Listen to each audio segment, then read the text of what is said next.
Like many of you, on January 6th, I turned on my television and saw scenes of what was unfolding in Washington, D.C.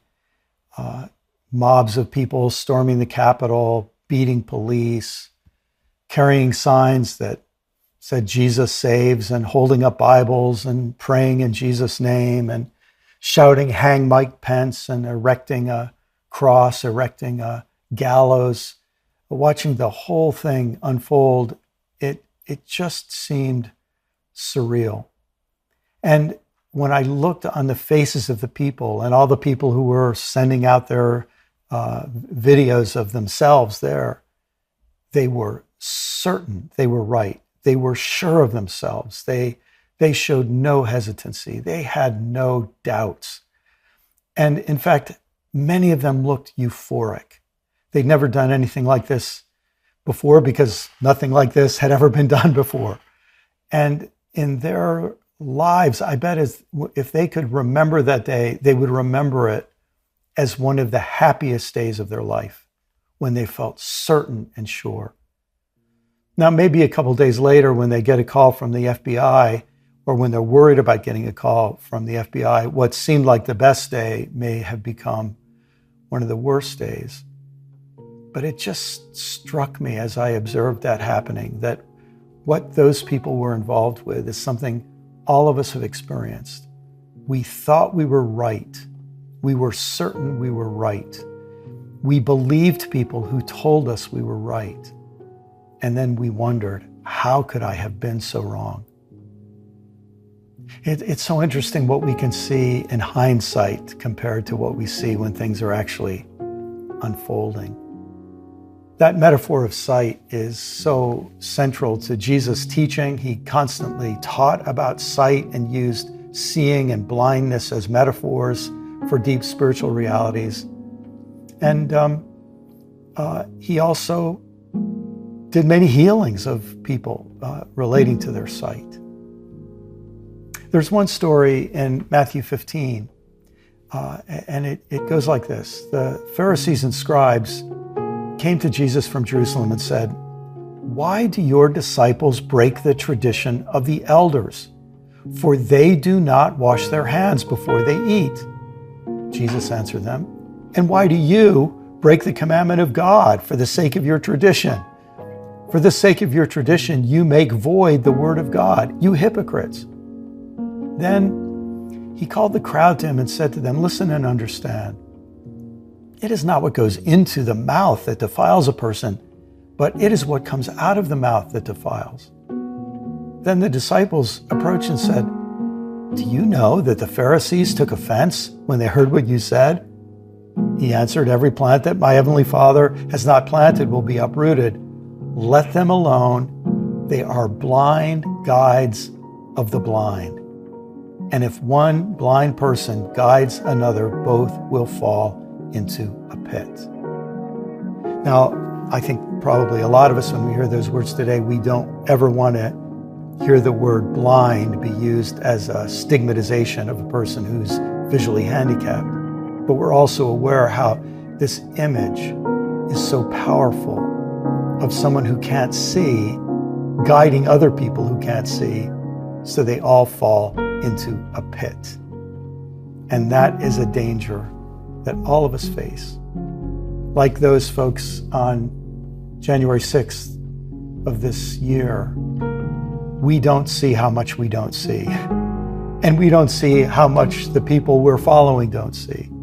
And it's really easy for us to end up in a deep, deep pit. Those are the questions behind this podcast, Learning How to See.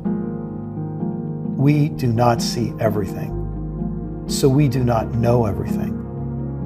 We do not even know how much we do not know. Nor do we know how much of what we know is actually impartial, distorted, or false. That is why we seek to open our eyes, to encounter the world afresh, in humility and in silent wonder, to learn to see. In the first season of Learning How to See, Jackie Lewis and Richard Rohr join me in introducing a baker's dozen of biases that make it hard for us to see what is there. In this season, we want to turn our desire to see into prayer, into something we feel in our bones and bodies, something we desire so deeply that our hearts are stretched and deepened. Before we do a quick review of the whole list of biases, I'd like to introduce the team who's going to be part of this season. I'm so honored to have Gigi and Paul and Mike as my conversation partners this season. So I wondered, just to start off, maybe each of you could introduce yourself. Maybe Gigi, you could go first. Sure. My name is Gigi Ross. I'm the manager of the Living School here at the Center for Action and Contemplation. Been with the center for a little over 5 years. And my job is mainly to look at student experience and do what I can to enhance the student experience of the Living School. My coming to CAC also culminates with my coming to Albuquerque, and I've found some interesting things to do in Albuquerque. I am a student of Aikido. I sing with a group called the Threshold Choir, and we sing at the bedside of people who are dying. And I'm also a spiritual director. And plus, I love when I can to just take in the beauty and walk around in the beauty of the very surrounding landscape here in New Mexico. Happy to be here. Thanks so much, Gigi. It really is a beautiful place where you live, and you're such a great part of this team. How about you, Mike? Hi, Brian. My name's Mike Petrow. I'm a content specialist with the Center for Action and Contemplation in the Living School here.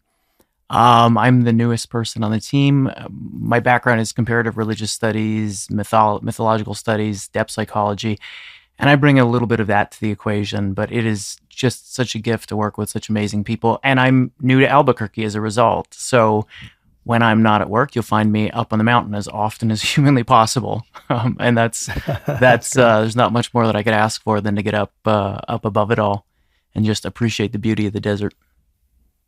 That's beautiful. That's great. Hey, Paul, great to have you here. Hey, Brian, thank you so much. Great to be a part of this crew. My name is Paul Swanson. I'm on the program design team alongside Mike and Gigi. And I've worn a lot of different hats at the CAC. I've been here about 14 years. And I love the way that we're able to bring a contemplative sight, hopefully, to the world and participate in that. A bit about me. I've got a couple kiddos and I'm married and seek to live this contemplative life within family dynamics and neighborhood living as much as possible. But thrilled to be here and for these conversations.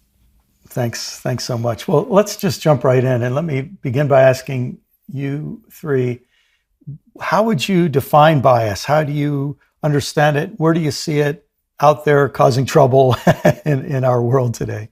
I'll start since I started the introduction. Not that that's going to be how we're going to be going around all the time. The image that comes to me is the image of a pinhole camera. As human beings, we only have a limited amount of sight, and the pinhole camera. I'm nearsighted, myopic. So when I look through a pinhole camera without my glasses, I can actually see much clearer than I can if I don't have a pinhole camera and I'm not wearing my glasses. But that clarity of sight comes at a huge cost. By having everything centered down to that pinhole, there's a whole lot that I can't see. And if I'm not aware of the fact that I'm only seeing through a pinhole, I can act as if my whole world is what I can see in that pinhole.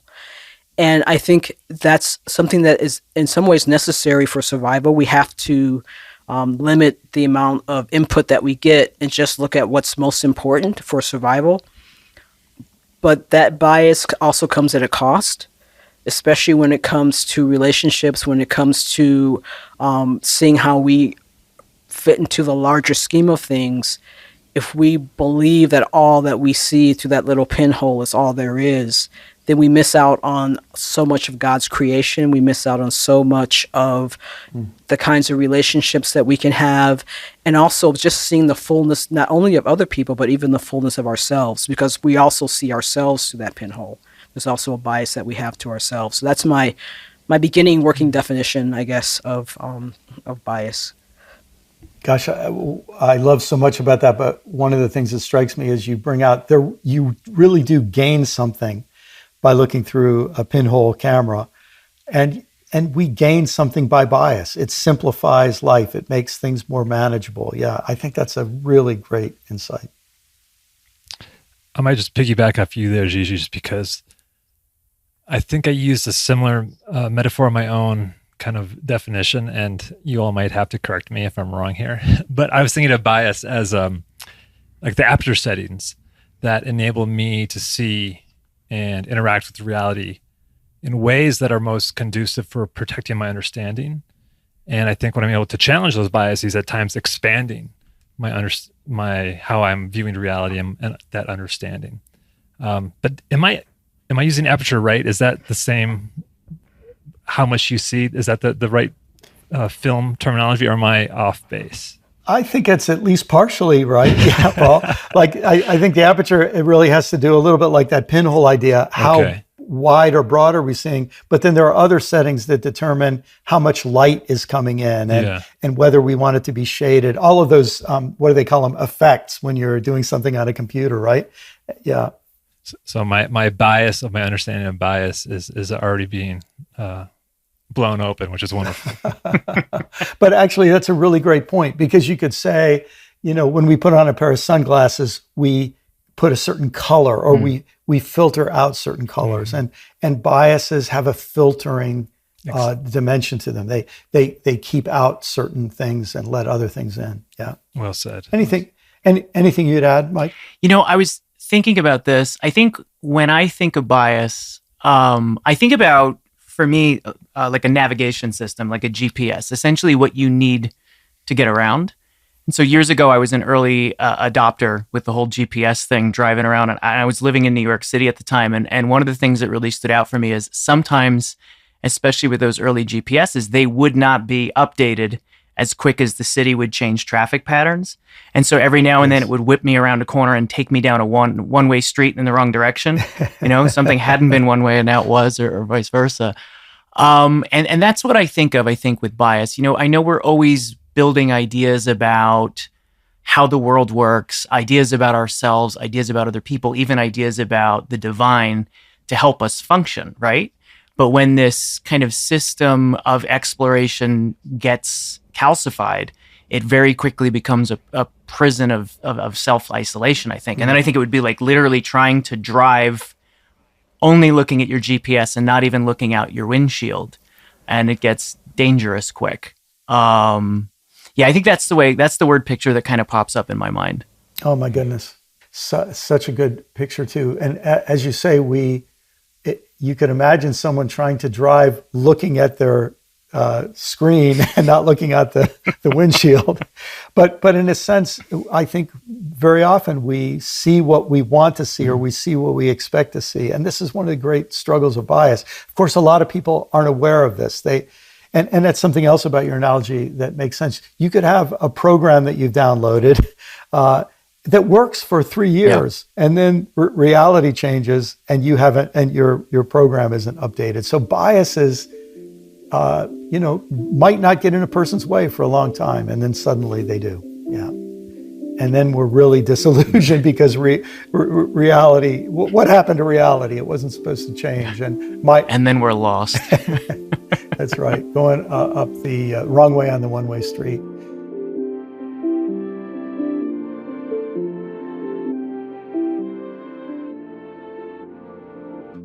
Brian, I'm wondering at this point, maybe you could review that list of biases that you covered before.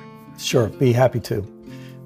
So there are 13 of them, which is way too many to remember, but the benefit of naming all 13 is it just gives us a lay of the land and maybe a general impression. But the first is confirmation bias.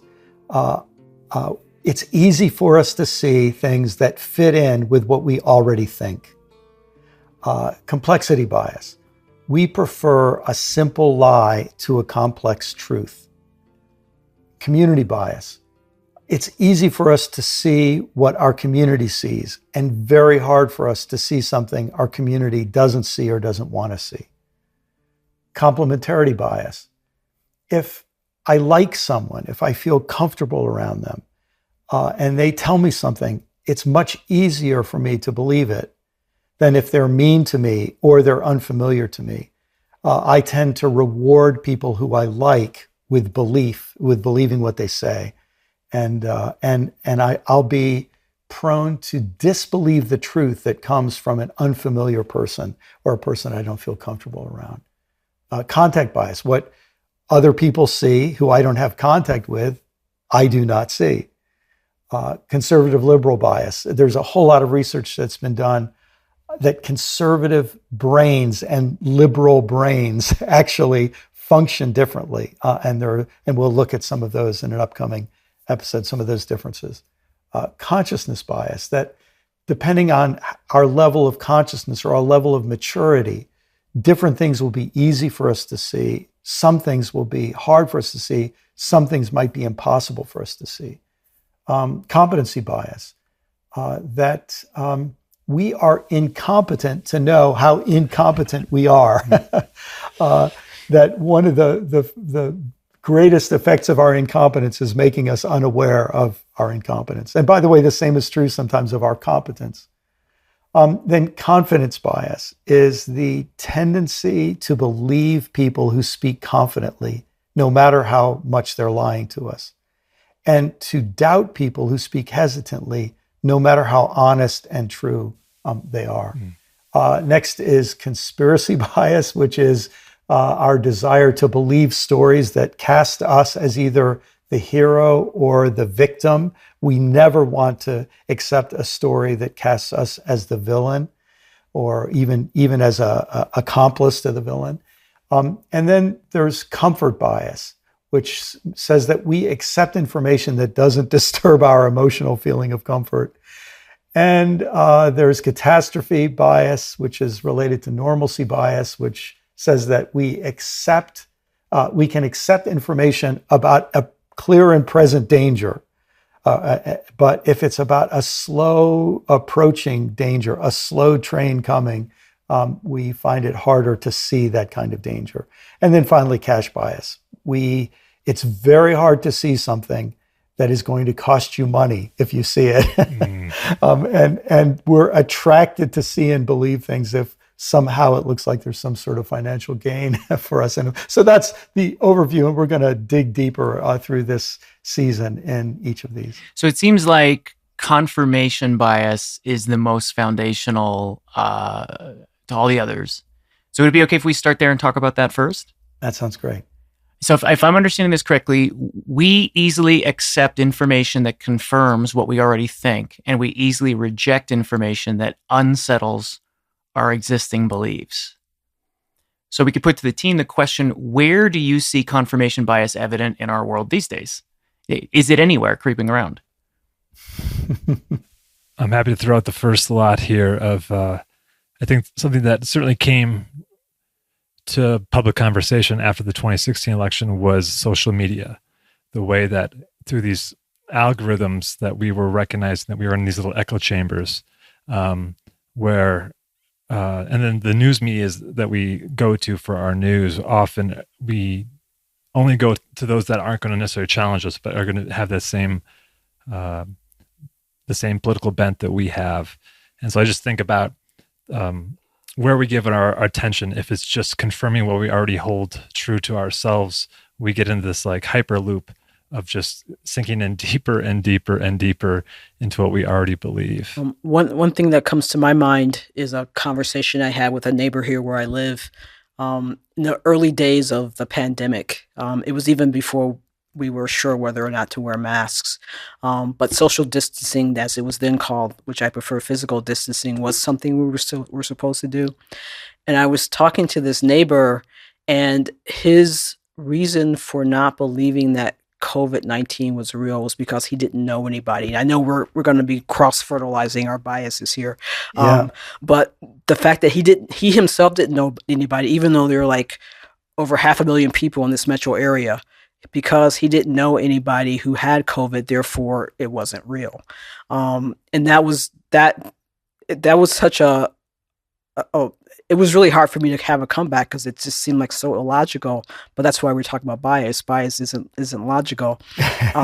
And it also got me, and I know we'll probably get to this later, thinking about the ways in my own life where I just look at something in front of me and say, that's, in my interpretation of what's in front of me is in the way that confirms what I think, even though there are other things that I don't see that could just show, well, that like there were other people. Like he asked me if I knew anybody. I said, well, yeah, actually I did know somebody. And so, but that wasn't enough to make him change his mind because he still didn't know anybody. So, yes. Gosh, that story brings to mind one of the more embarrassing moments I've had in my public teaching career. I was speaking at this university, and I was talking about a philosopher named René Descartes. And way, way back in my undergraduate years in college, when I first learned about René Descartes, my professor told me that René Descartes was in seminary. And so I said, oh, he was studying to be a priest. And I assumed that René Descartes had become a priest. And years later, I read that he had a spiritual director. Well, you can see, I already thought that he was a priest. It was something where I filled in the gap, right? But now I've got confirmation. Oh, he has a spiritual director. And so for the rest of my adult life, I worked under the assumption that René Descartes was a Catholic priest, and everything that I read confirmed it. Nothing I ever read didn't confirm it until I was giving a lecture and I mentioned him being a priest. And a professor who was there, who was a specialist in René Descartes, just stood up and said, "You're wrong. He's not a priest." And I could admit he could have been a little more gracious in his way of doing it. But even so, I couldn't, my whole understanding was shaken. How could I be wrong? And then I had to sort of piece by piece realize how I had become so confirmed in an idea that was wrong. And it was disruptive.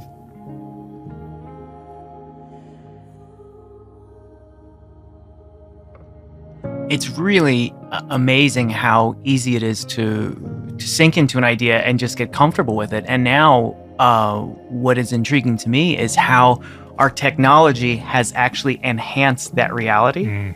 So one of the things we throw around a lot here is, how increasingly difficult it's getting to become true selves in a virtual world.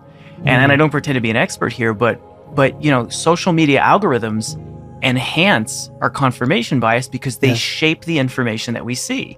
They are shaping the reality that we are interacting with to be something that we are predisposed to agree with or violently react against, which is wild. I don't know that that's ever happened before.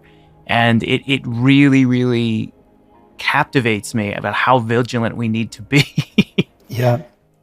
Actually, that comes around to that question, what can we do about confirmation bias? And it strikes me first that a whole lot of people don't even know this thing exists, right? And so just knowing it exists and reminding ourselves it exists is a start to say, I need to be on guard, that I won't just keep accumulating data to reinforce what I think, and the data that could challenge what I think keeps bouncing off. And in fact,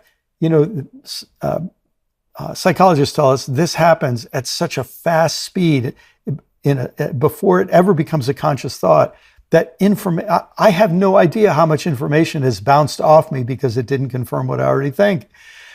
And when I'm aware of that, then it might help me then to habitually, because we forget, right? We can know confirmation bias exists and then forget it because we don't want to think that it exists. And but then we remind ourselves and we try to make it habitual to say, what am I missing? I need to slow down. I need to listen. But as you say, Mike, the reality of cable news channels and social media channels and algorithms, they put us in situations where we can go for months or years without hearing anything that goes against our confirmation bias. And that's where I think we reach this deeper level, that when we see that danger, we really have to try to promote desire, a desire for truth. And I don't think we're going to be able to we can't make confirmation bias go away. It's the way our brains evolved. there are, as Gigi said before, there's certain efficiencies to this, and it brings certain benefits to us. It's not going to go away, but there are things we can do to really strengthen our desire for the truth that will maybe make us more vigilant about confirmation bias. And that's why in this series, we're going to put a lot of emphasis on prayer, because one way to define prayer is the intentional strengthening of desire. And so at the end of each session, episode in this series, we're going to have a time to just slow down and strengthen desire through prayer. But we'd like to introduce you to the prayer that we're going to use for confirmation bias now, a prayer that will be in the program notes if you wanted to read it and use it on your own. But because this is a real issue, this isn't just theory, we're recommending that we all actually try to strengthen our desire for truth, a desire that will even be stronger than our confirmation bias. So we'll just introduce this prayer to you all right now. Source of all truth, help me to hunger for truth. Even if it upsets, modifies, or overturns what I already think is true. Guide me into all the truth I can bear. And stretch me to bear more. So that I may always choose the whole truth, even with disruption. Over half-truths with self-deception. Grant me passion to follow wisdom wherever it leads.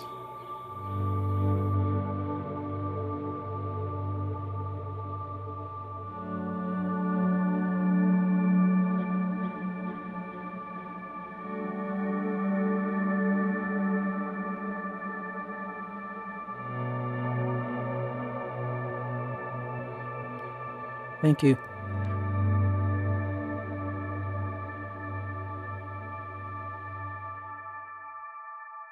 Learning how to see will continue in a moment.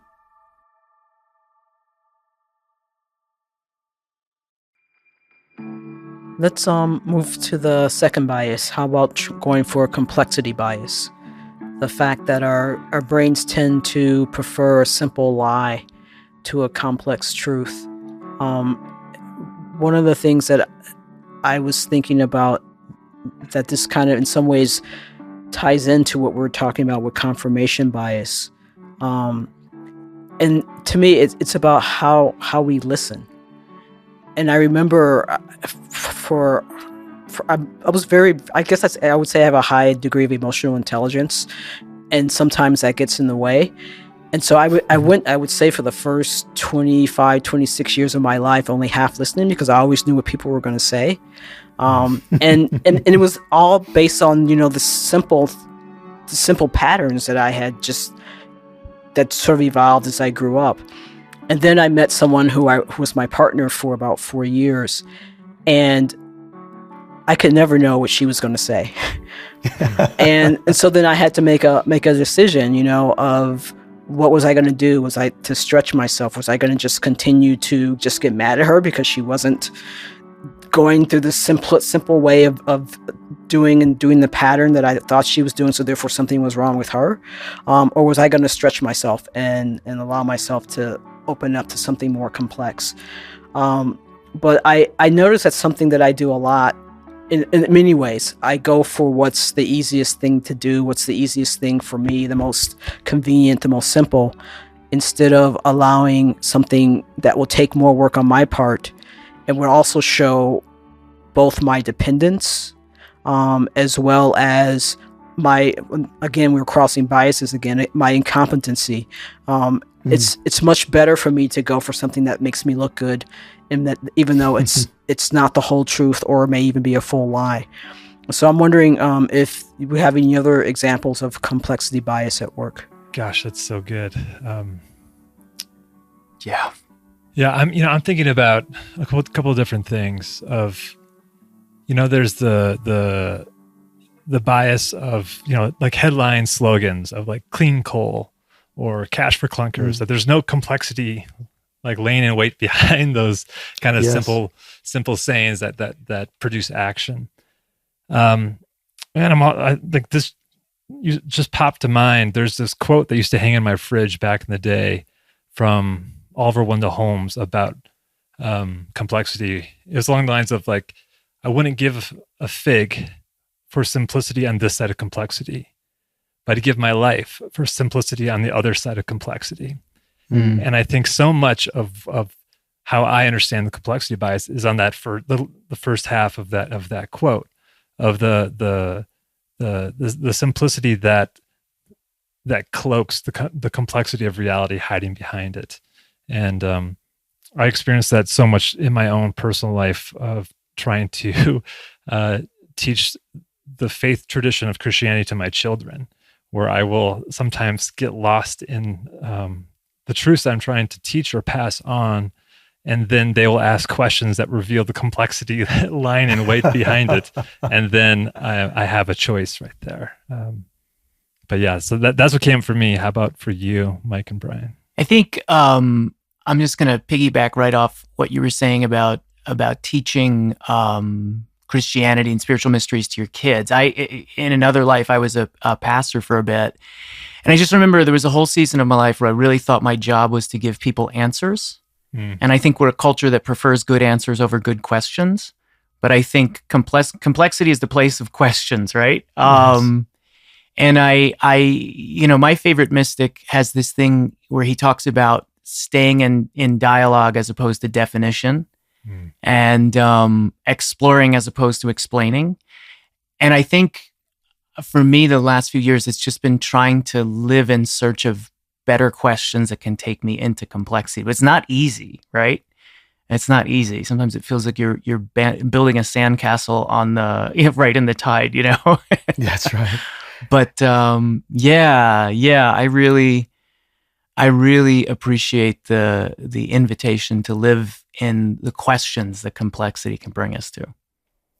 Yeah, and my guess is that that has a lot to do with a joy that you've discovered through having a lot of your simplicities complexified, and you found joy in that. But I think, true. But if we can remember that for a whole lot of people, their lives are so busy and so complex that when they see complexity coming, before they even know it, their brain shuts down and says, I'm not ready for that. By the way, we can make an interesting connection with these first two biases. When you think of confirmation bias, I am very happy for any complex information that confirms what I already think. Yes. That's great. But if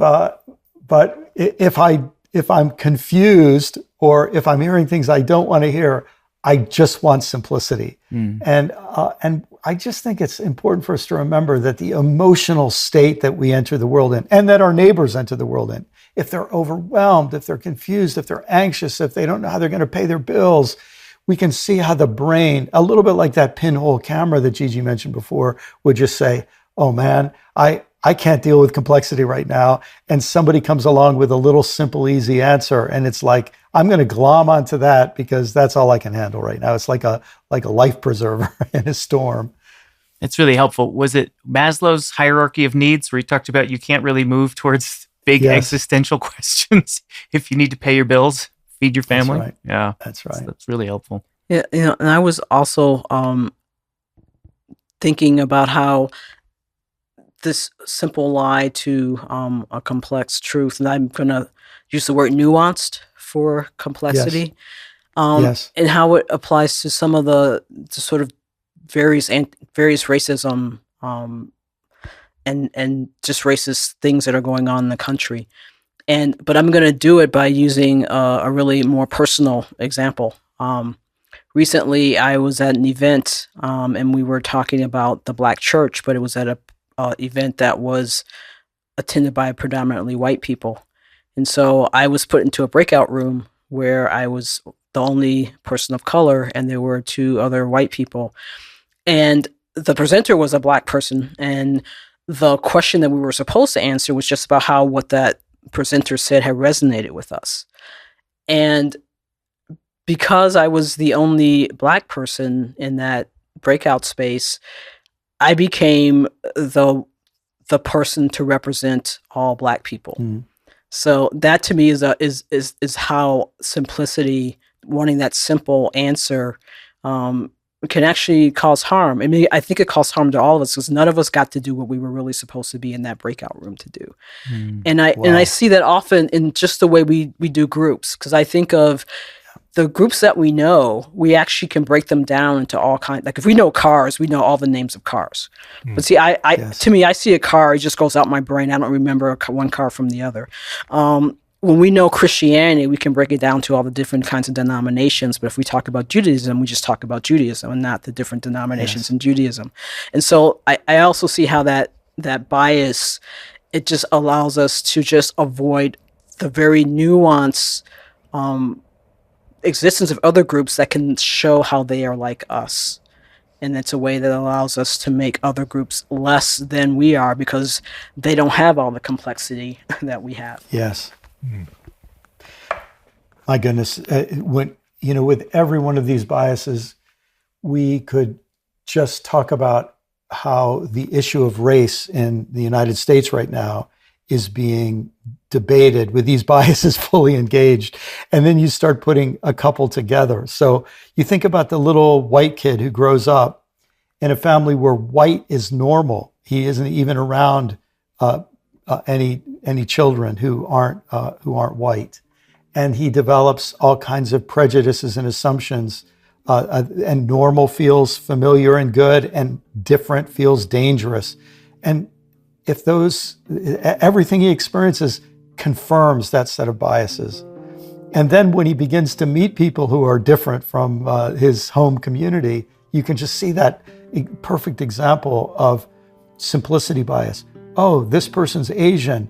All Asian people are alike, and so on.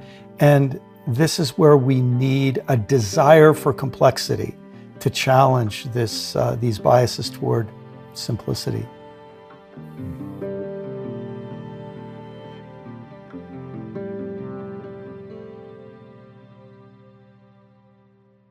Let's bring in this passage from Proverbs of what we know as a book that brings in many different ways and calls to wisdom. And I would love to hear your thoughts on how this passage maybe strikes you all in relationship to the complexity bias. So it's from the book of Proverbs of Solomon, son of David, king of Israel. For learning about wisdom and instruction, for understanding words of insight, for gaining instruction in wise dealing, righteousness, justice, and equity, to teach shrewdness to the simple, knowledge and prudence to the young. Let the wise also hear and gain in learning, and the discerning acquire skill. To understand a proverb and a figure, the words of the wise and their riddles. What does that bring up for any of you as these words hit your ears in relationship to what we've just been talking about? The first thing that comes to my mind is that a proverb in general is a pretty simple statement. And if you just take in the literal level, you can just leave it at that simple statement. But if you really want to get into the complexity of it, you have to try to live into it. And I think that's something that I notice even among those students, those of us who are in a living school and the students in the living school, that this is what Mike said, we all want the answers. And so we don't want to have to do the work of living into those questions. And so that was the first thing that comes to my mind, because to become wise, to become discerning, to even have access to who we are authentically, is to start to live into those questions and to live into those simple phrases that have a deep resonance and live into that resonance. I think is probably, I think, what many people are hungry for, but not everybody has a sense of how to go about doing. I'm thinking too, just about I'm thinking about Jesus and some of his teachings, which come across as so simple. Love your neighbor. That could easily just fit into a simple proverb, but the complexity of what that actually means to love your neighbor it's a lifetime of confronting the simplicity of what you think you know before you as your neighbor. Of first asking, who is your neighbor, and what does actionable love actually look like in your day-to-day life? It doesn't fit into a simple category or a simple proverb. Well, as soon as you say that, you just think Jesus takes that statement, love your neighbor, and then somebody says, who is my neighbor? And now he complexifies it to say your neighbor includes the guy who's beat up at the side of the road. Or in another place, he says, love your neighbor. You've heard it said, love your neighbor and hate your enemy. I'm going to say, love your neighbor and love your enemy too. So in a sense, he jolts people out of their simplicity by contradicting the simple statement that they assume is true. And I suppose maybe that's one more level of complexity we have to grapple with. And that's to say this: if we know that our brains are biased towards simplicity, but we begin to understand complexity, how do we communicate that complexity to people whose brains we know are wired towards simplicity, which I think is what we see Jesus doing. But I had an experience of this a few years ago. I'm very committed on the issue of climate change. And I was involved with an organization where we did some research where we field tested, we talked to people who were climate change denialists, and we would give them statements that challenged their denial. So they have this simple idea: climate change is a hoax, and we're bringing them information to confront that belief, that very, very simple belief. And here's what we found: we could give them 10 incredible pieces of data that confirmed that they were wrong. It wouldn't have an effect. If we gave them 9, it wouldn't have an effect. If we gave them 5, it wouldn't have an effect. The only time we would get an effect is if we gave them 4 or fewer pieces of information. And in fact, we ended up finding the 3 pieces of information that we could give them in the correct order that would have the highest persuasive appeal. And as soon as I put that in the framework of complexity bias, you can see that after people heard 3 or 4 pieces of data, their brains just clicked off and said, I'd rather stick with my simple belief, even if it's false, than have to grapple with all this information that feels complex and burdening to me. That's wild. I think that speaks to why Proverbs are so effective, because they're short, right? It's like, yes. It's this tiny little tricky text. It's just enough you think you got it, and then it kind of stays with you. And over time, you realize it doesn't mean what you thought it meant. And it's this time bomb of complexity. And that makes so much sense that 3 reasons would be enough, because it's enough for someone to carry, and maybe it'll get them later. Yes. Yeah. And that's something I appreciate you sharing that, Brian, because one of the things I've not thought about till exactly this moment is that sometimes maybe it takes time for complexity to grow in someone's curiosity. Yeah. And in fact, if they listen to those 3 facts and they think, wow, he might be right, now at that point, their confirmation bias will kick in, because they can say, is there other information that would add to that being right? So now they have an idea that they've partially accepted, that they're experimentally willing to confirm. And when I think maybe that helps us to have, I love that phrase in that proverb, to have shrewdness or the cleverness to help people, to help guide people to see beyond the little pinhole, as Gigi said, about their simplicity. So here's the prayer we would like to offer for complexity bias. Spirit of wisdom and understanding, help me not be seduced by simple lies, or repelled by complex truths. Instead, teach me to seek out understanding as if it were hidden treasure, digging deep beneath surface appearances, to discover what is real in the depths.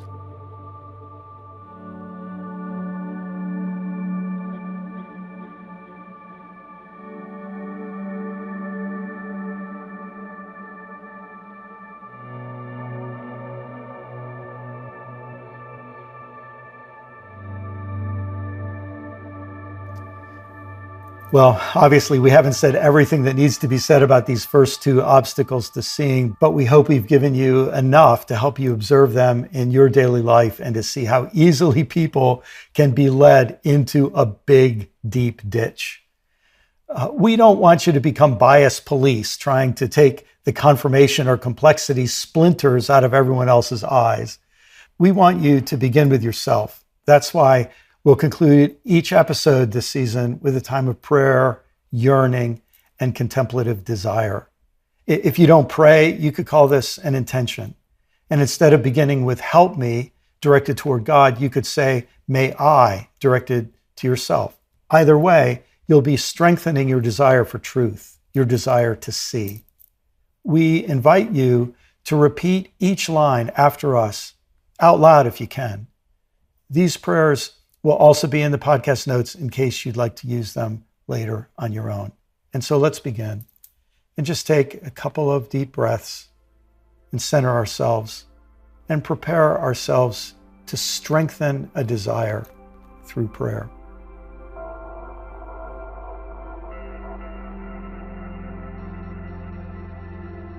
Source of wonder, help us see with wonder.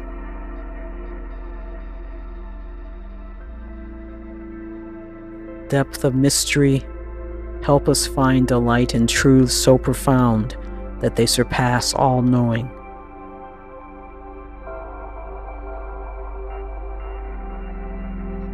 Fountain of compassion, help us to see with compassion. Bringer of justice, help us see with justice. Revealer of truth, help us see what is real.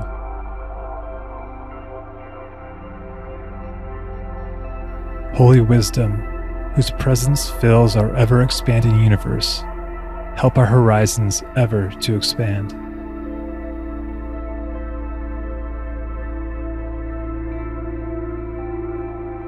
Light of glory, help us to see with humility and awe. Amen. Amen. Amen.